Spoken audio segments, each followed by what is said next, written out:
Good morning, everyone. I'm Shruti, and today we are here to discuss Accountancy Class 12th Admission Chapter, and the topic is Treatment of Goodwill in case of admission of a new partner. देखिए, इसमें 3 cases होते हैं. जब भी कोई नया partner admit होता है फर्म में, और सिंस हमने लास्ट लेक्चर में भी किया था कि जब भी कोई नया पार्टनर फर्म में एडमिट होता है तो उसे अपने शेयर की गुडविल फर्म में पे करनी होती है, जिसे पुराने पार्टनर्स अपने सेक्रीफाइसिंग रेशो में डिस्ट्रीब्यूट करते हैं. तो there are 3 cases regarding this. सबसे पहला केस है, अगर नए पार्टनर का जो उसको प्रीमियम पे करना है, अगर उसने वो प्राइवेटली पे किया हो. प्राइवेटली पे का मीनिंग होता है, नाम से पता लग रहा है कि प्राइवेट ट्रीटमेंट है जो भी है, तो उसका फर्म्स की बुक ऑफ अकाउंट में, कुछ फर्म की बुक्स ऑफ अकाउंट्स में कुछ भी एंट्री नहीं होगी. दैट मीन्स अगर क्वेश्चन में मेंशन है कि प्रीमियम इज पेड प्राइवेटली, तो इसकी कोई भी एंट्री नहीं होगी. तो it is a very simple case. ठीक है. उसके बाद हमारा नेक्स्ट केस होता है कि अगर न्यू पार्टनर का प्रीमियम, जो पार्टनर के शेयर का प्रीमियम है, अगर वो पार्टनर उस प्रीमियम को कैश में पे कर रहा है, तो फर्म में, अगर नया पार्टनर फर्म में कैश की पेमेंट कर रहा है, तो डैट मीन्स फर्म में कैश आ रहा है, कैश का डेबिट बैलेंस होता है, और अगर वो बढ़ रहा है तो कैश डेबिट होगा. तो इसकी जर्नल एंट्री होगी कैश अकाउंट डेबिट. एंड किसके बदले पैसा आ रहा है? किसके बदले में पैसा आ रहा है? गुडविल के शेयर के लिए, जिसको हम बोलते हैं प्रीमियम. तो इसकी एंट्री होगी cash account debit to premium for goodwill account. Means firm में पैसा आया, और किसके बदले में आया? फर्म की न्यू पार्टनर के शेयर की गुडविल के बदले में. उसके बाद जो नया पार्टनर प्रीमियम पे करेगा, वो प्रीमियम पुराने पार्टनर्स लेकर जाएंगे, क्योंकि न्यू पार्टनर उन्हीं के लिए वो शेयर ला रहा है. उस प्रीमियम को पुराने पार्टनर्स लेके जाएंगे, बट कौन सी रेशो में लेके जाएंगे? The premium will be distributed between old partners in sacrificing ratio. क्योंकि जो जितना प्रॉफिट का शेयर न्यू पार्टनर के लिए सेक्रीफाइस करेगा, उसको उतना ही ज़्यादा न्यू पार्टनर के शेयर की गुडविल की पेमेंट हो जाएगी. भाई जैसे मान लीजिए मैं ज़्यादा दे रही हूँ न्यू पार्टनर को, तो मैं एक्सपेक्ट करूँगी ना कि मुझे ज़्यादा पेमेंट मिल जाए, और जो कम दे रहा है उसको कम पेमेंट मिलेगी. तो ये जो प्रीमियम है, premium for goodwill account debit to old partners capital, but this premium will be distributed in which ratio? Sacrificing ratio. ये रेशो लर्न करना बहुत ज़रूरी है. आपको ये हमेशा मेमोराइज रखना है, हमेशा याद रखना है कि जो न्यू पार्टनर प्रीमियम लेकर आता है, वो प्रीमियम पार्टनर्स के बीच में बढ़ती है, पुराने पार्टनर्स में, but in sacrificing ratio, old ratio में नहीं बढ़ती. ठीक है. Then next case, premium brought in kind. Premium brought in kind मतलब कि जैसे इस वाले केस में पार्टनर गुडविल किस में ला रहा था? इस वाले केस में पार्टनर गुडविल कैश में लेकर आ रहा था. इसमें क्या है, वो कैश की जगह कोई एसेट की फॉर्म में भी लेकर आ सकता है. एसेट की फॉर्म में लेकर आने का क्या मतलब हुआ कि कैश की जगह हो सकता है वो स्टॉक ले आए, या हो सकता है वो क्या ले आए? मशीन ले आए. तो जो भी एसेट वो लेकर आ रहा है, कैश की जगह आपने क्या करा? उस एसेट का नाम लिखा, एसेट अकाउंट डेबिट, और किसके बदले ला रहा है? वही प्रीमियम के बदले ला रहा है, तो to premium for goodwill account. देखो सेम एंट्री है. जब कैश में ला रहा था तो कैश टू प्रीमियम किया. अभी वो कैश की जगह मान लीजिए स्टॉक ला रहा है, तो उसमें हम एंट्री करेंगे stock account debit to premium for goodwill account. Then next entry would be the same, कि ये प्रीमियम पुराने पार्टनर्स के बीच में डिस्ट्रीब्यूट हो जाएगा, बट कौन सी रेशो में डिस्ट्रीब्यूट होगा? सेक्रीफाइसिंग रेशो में डिस्ट्रीब्यूट होगा. तो journal entry would be premium for goodwill account debit to old partners capital account in which ratio? Sacrificing ratio. Okay. Next case, अगर जैसे पार्टनर्स को उनके शेयर की गुडविल मिल गई और वो उन्होंने सेक्रीफाइसिंग रेशो में डिस्ट्रीब्यूट भी कर ली. अब मान लीजिए आपको क्वेश्चन में मेंशन है कि जो पार्टनर्स को गुडविल का शेयर मिला, वो पार्टनर्स अपने घर ले गए, जिसको हम बोलते हैं विड्रॉल. तो मान लीजिए अगर पार्टनर्स को जो प्रीमियम मिल रहा है, अगर वो अपने प्रीमियम का शेयर पार्टनर्स ने विड्रॉ कर लिया, तो फर्म से पैसा चला गया, तो इसलिए हम लिखेंगे टू बैंक. और कहाँ से विड्रॉ करा है? पार्टनर्स ने अपने कैपिटल में से विड्रॉ करा है, तो हम जनरल एंट्री करेंगे, तो कैपिटल कम होगा.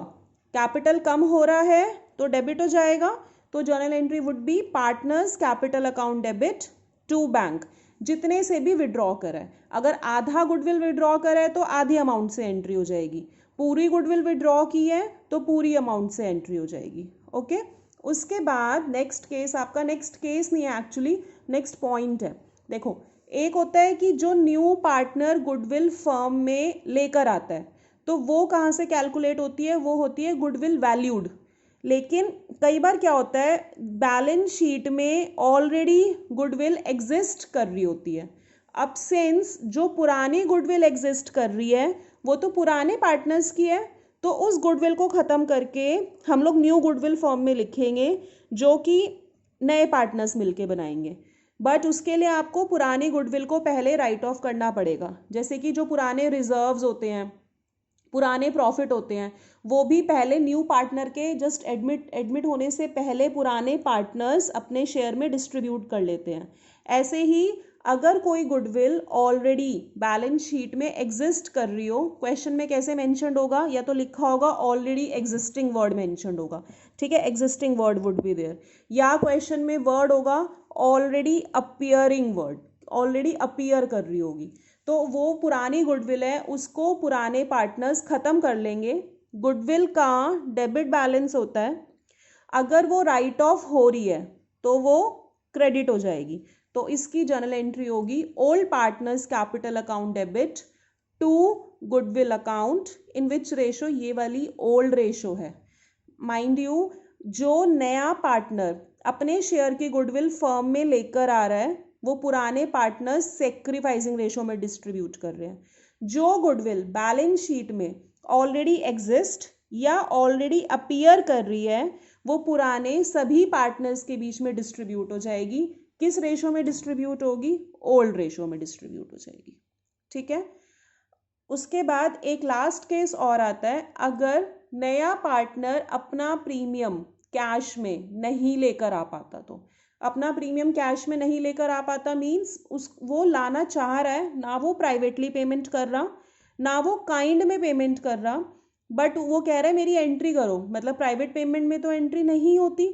तो इस केस में क्या होगा, सिंस गुडविल कैश में तो नहीं आ रही, तो हम उसमें करेंगे partners, new partners current account debit, जितना से उसका शेयर बनेगा, तो new partners current account debit to old partners capital, and same किस रेशो में डिस्ट्रीब्यूट हो जाएगी, सेक्रीफाइसिंग रेशो में डिस्ट्रीब्यूट होगी। सेम होगा, बस कैश टू प्रीमियम वाली एंट्री नहीं हुई, सिंपल हुई न्यू पार्टनर्स करंट, और ओल्ड पार्टनर्स में बढ़ जाएगी सेक्रीफाइसिंग रेशो में। प्रैक्टिकल क्वेश्चन से आपको ज़्यादा बेटर अंडरस्टैंडिंग आएगी, तो we will start with the practical examples. देखिए क्वेश्चन क्या कह रहा है, क्वेश्चन कह रहा है कि ए और बी दो पार्टनर्स थे, उनकी प्रॉफिट शेयरिंग रेशो थी 5:3। उसके बाद सी एडमिट हुआ 1/4 शेयर के लिए, एंड जब सी एडमिट हुआ 1/4 शेयर के लिए तो ए और बी ने बोला कि हम आपस में प्रॉफिट शेयरिंग रेशो इक्वल रखेंगे। जैसे पहले उनकी शेयर था, पहले उनका रेशो था 5:3, बाद में उन्होंने डिसाइड किया कि सी के एडमिट होने के बाद ए और बी का आपस का शेयर इक्वल होगा। उसके बाद क्वेश्चन मेंशन कर रहा है, पहले यहाँ तक कर देते हैं, चलो, आपस का शेयर इक्वल होगा, तो देखो सेम, अगर परसेंटेज होती है तो हम 100 एज्यूम करते हैं। अगर आपको फ्रैक्शंस में दिया हो जैसे कि 1/4 है, तो हम क्या करेंगे, फर्म का शेयर क्या लेट करेंगे, 1। इस 1 में से सी का शेयर क्या है, एज पर द क्वेश्चन सी का शेयर इज 1/4। अगर 1 में से सी का शेयर 1/4 है तो ए और बी के लिए कितना बचा, 1 - 1/4, ए और बी के लिए बचा 3/4। अब सिंस इस 3/4 को ये दोनों के लिए है, और क्वेश्चन कह रहा है कि आपस में ये दोनों आगे से इक्वली शेयर करेंगे, तो इस 3/4 को हम लोग क्या करेंगे, इक्वली डिस्ट्रीब्यूट कर लेंगे इनका न्यू शेयर निकालने के लिए। तो हमने क्या किया, न्यू रेशो कैसे निकाली, टोटल ए और बी के लिए बचा 3/4, उसको हाफ हाफ बांट लिया दोनों ने, तो दोनों का शेयर, न्यू शेयर कितना आ गया, 3/8, बी का भी 3/8 आ गया। सी का आपको शेयर मेंशन था इन द क्वेश्चन 1/4, बट हमने क्या किया, इसको 2/2 से मल्टीप्लाई क्यों किया, ताकि इसके डिनोमिनेटर में 8 आ जाए, तो ये भी 2/8 आ गया। तो 2 न्यू रेशो हो गई 3:3:2। Now you know the formula for sacrificing ratio. Sacrificing ratio का फॉर्मूला होता है old ratio minus new ratio. तो हम क्या करेंगे, ए और बी दोनों की सेक्रीफाइसिंग रेशो फाइंड आउट करेंगे। तो ए का पुराना शेयर था 5/8, देखो ये रहा रेशो, 5:3 मेंशन है क्वेश्चन में। तो ए का पुराना शेयर 5/8, बी का पुराना शेयर 3/8 माइनस न्यू शेयर, देखो ए का न्यू शेयर हो गया ये 3 + 3 + 2 3/8, और बी का भी कितना हो गया 3/8। तो सेक्रीफाइसिंग रेशो 5 - 8, 5/8 माइनस 3/8, ये हो गई 2/8, एंड बी की आ रही है 0। तो इसका क्या मतलब हुआ, अब आपको ए का तो सेक्रीफाइस पता लग रहा है और बी का आपका सेक्रीफाइस आ रहा है 0। तो इसका क्या मतलब हुआ, केवल ए सेक्रीफाइस कर रहा है 2/8 से। तो जो भी नया पार्टनर के शेयर की गुडविल होगी that will only be given to A, क्योंकि केवल ए सेक्रीफाइस कर रहा है। तो अभी हम लोग क्या निकाल चुके हैं, now we have calculated new ratio and sacrificing ratio. अब क्वेश्चन में आगे बढ़ते हैं। क्वेश्चन क्या कह रहा है, कह रखा है कि सी ब्रिंग्स 1,20,000 एज कैपिटल। भाई नया पार्टनर आया है तो पूंजी भी तो लाएगा ना, तो सी कितना कैपिटल लेकर आ रहा है 1,20,000, और फर्म की गुडविल है 2,40,000, पूरी फर्म की है, लेकिन सी तो केवल अपने शेयर की लाएगा ना। C brings the required goodwill in cash, जो भी सी के शेयर की गुडविल निकलती है वो कैश में लेकर आ जाएगा, जिसमें से हाफ गुडविल पार्टनर्स विड्रॉ कर रहे हैं। तो देखिए सबसे पहले सी अपने शेयर का जो कैपिटल लेकर आ रहा है 1,20,000, उसकी एंट्री हो जाएगी bank account debit to C's capital. Capital कितना ला रहा है 1,20,000। फिर हम क्या करेंगे, सी के शेयर की गुडविल फाइंड आउट करेंगे। सी के शेयर की गुडविल कैसे आप लोग निकालेंगे, देखिए फर्म की गुडविल कितनी दी हुई है, mention in the question. Firm की गुडविल है 2,40,000, क्वेश्चन मेंशन कर रहा है कि फर्म की गुडविल 2,40,000 है।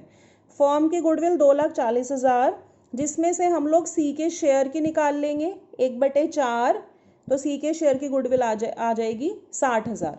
और क्वेश्चन कह रहा है कि सी अपने शेयर की गुडविल कैश में लेकर आ रहा है, तो इसकी सिंपल जर्नल एंट्री हुई bank account debit to C's capital, उसके शेयर का कैपिटल, एंड टू प्रीमियम, उसके शेयर की गुडविल। तो उसके शेयर का कैपिटल आया 1,20,000, उसके शेयर का प्रीमियम 60,000 जो आप लोगों ने यहाँ कैलकुलेट कर लिया था। तो टोटल फर्म में बैंक में पैसा आ रहा है 1,80,000। उसके बाद जो नया पार्टनर प्रीमियम लेकर आता है वो सेक्रीफाइसिंग पार्टनर्स लेकर चले जाते हैं।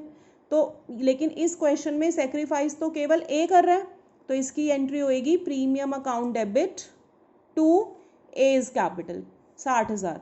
सी के शेयर का प्रीमियम केवल ए को मिलेगा क्योंकि केवल और केवल ए सेक्रीफाइस कर रहा है बाय 60,000। अब क्वेश्चन आपको ये भी मेंशन कर रहा है कि half of the premium, half of the goodwill is withdrawn by the partner. तो जैसे उसको टोटल ए को प्रीमियम मिला था 60,000, उसका आधा होगा 30,000। तो जब वो विड्रॉ करेगा तो उसकी जर्नल एंट्री होगी A's capital account debit to cash account 30,000, okay, because half premium withdraw कर रहा है। ठीक है, नेक्स्ट क्वेश्चन देखिए। क्वेश्चन क्या कह रहा है, कह रहा है ए और बी पार्टनर्स थे, उनकी प्रॉफिट शेयरिंग रेशो थी इक्वल। सी एडमिट हुआ है और वो क्या पे कर रहा है 50,000 पे कर रहा है out of his share of premium for 1/4 share of profit. I think there is, just wait for a second, okay sorry I missed a point. देखिए ए और बी प्रॉफिट शेयरिंग रेशो इनकी इक्वल है, C admit हुआ है और वो कितना पे कर रहा है 50,000 पे कर रहा है out of his share of premium of 90,000। तो क्वेश्चन का मतलब क्या है कि सी का शेयर का प्रीमियम टोटल था 90,000 रुपये, जिसमें से वो केवल कैश में कितना पे कर पा रहा है वो कैश में केवल पे कर पा रहा है 50,000 रुपये। अब 90 में से वो 50 तो कैश में पे कर रहा है, यानी कि 40,000 का प्रीमियम वो पे नहीं कर पा रहा। तो वो 40,000 रुपये का हम क्या करेंगे, वो 40,000 हम उसके करंट में से चार्ज करेंगे, जैसे कि हमने केस मेंशन किया था। अब देखो, और इस क्वेश्चन में पहले से ही आपको मेंशन है कि गुडविल अकाउंट अपीयर वर्ड हो या एग्जिस्टिंग वर्ड गिवन हो, तो ये ऑलरेडी एग्जिस्टिंग गुडविल, पुरानी गुडविल होती है। तो जैसे कि हमने डिस्कस किया है इसी वाली वीडियो में पहले कि जो गुडविल ऑलरेडी एग्जिस्ट कर रही होती है वो पुराने पार्टनर्स के बीच में ओल्ड रेशो में डिस्ट्रीब्यूट होती है। तो इसकी जर्नल एंट्री होगी A's capital account debit, B's capital account debit to goodwill.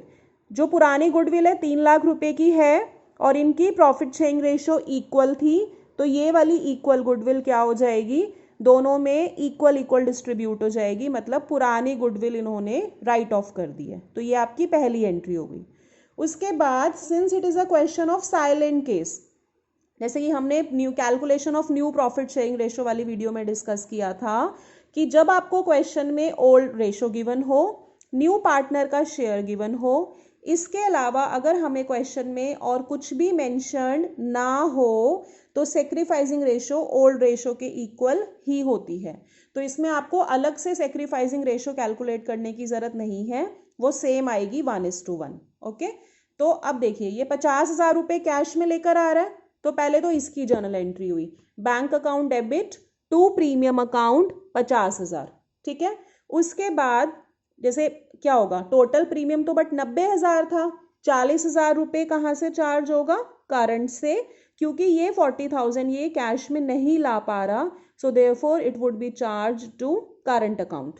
तो हमारी एंट्री हुई premium account, premium for goodwill account debit 50, current C's current account debit 40 to A's capital B's capital, sacrificing ratio में कुल 90,000 distribute होगा 45 और 45। जितना हिस्सा cash में ला रहा है वो कैश में, जितना हिस्सा वो नहीं ला पा रहा कैश में वो करंट अकाउंट से चार्ज हो जाएगा। बट अल्टीमेटली पार्टनर्स को तो गुडविल उनके पूरे शेयर की ही मिलेगी, ऐसा थोड़ी ना है कि 50 ला रहा है तो 50 मिल जाएगा, वो तो मांगेंगे ना 40, तो वो बचा हुआ 40,000 would be charge to his current account. Last